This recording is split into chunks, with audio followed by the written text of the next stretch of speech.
السلام عليكم ورحمة الله وبركاته، متابعين قناة أركان حميد طلاب الصف الخامس. شلونكم؟ شو أخباركم؟ يا رب تكونوا بخير. اليوم جايب لكم نموذج أسئلة مادة الاجتماعيات. بس قبل لا أبدأ المقطع اشتركوا بالقناة، فعلوا زر التنبيهات وحطوا لايك مثلكم، شاركوا المقطع مع أصدقائكم. طبعا خليكم رابط موقع الأستاذ العراقي بالوصف. هو أكبر موقع أو الموقع الأول بالعراق على مستوى الملازم والكتب والأسئلة الشهرية وجميع هاي الأمور. خليكم الرابط مالته بالوصف أو التعليق مثبت. عندنا السؤال الأول يقول لك عرف ما يأتي. أولا المحافظة، اثنين الناحية، ثلاثة هولكارد، باء ما هي الظواهر الطبيعية في وطننا العراق.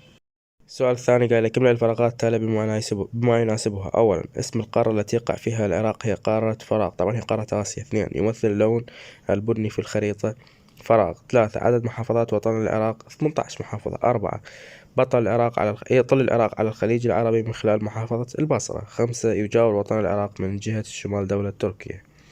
السؤال الثالث ضع علامة صح أمام العبارة الصحيحة وعلامة خطأ أمام العبارة الخاطئة. أولا ينتمي العراق إلى الدول العربية التي تقع في الجانب الأفريقي، طبعا مو بالجانب الآسيوي مو بالأفريقي فخطأ. اثنين رغم تنوع البيئة الجغرافية وتنوع العادات والتقاليد تبقى هويتنا واحدة على مر الزمان، طبعا صح. ثلاثة يجاور وطن العراق من جهة شرق دولة إيران، صح. أربعة منفذ البحر الذي يطل عليه العراق من جهة الجنوب والخليج العربي، صح. خمسة تشغل المنطقة الجبلية 70% من مساحة العراق الكلية، طبعا خطأ. تشغل 6% فقط المنطقة الجبلية من مساحة العراق الكلية.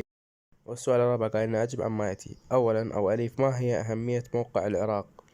أجب بنقاط. اثنين عفوا. باء اذكر نوعين من أنواع التضاريس الموجودة في وطننا العراق. طبعا عندنا احنا المنطقة الجبلية، المنطقة المتموجة، الهضبة الغربية، والسهل الرسوبي.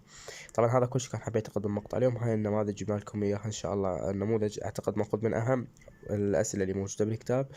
فإذا عجبكم الفيديو لا تنسوا تشتركوا بالقناة وتفعلوا زر التنبيهات وتطلعوا لايك على مثلكم. نلتقيكم إن شاء الله في فيديوهات قادمة ونماذج قادمة لجميع الصفوف وجميع المواد، وإلى اللقاء.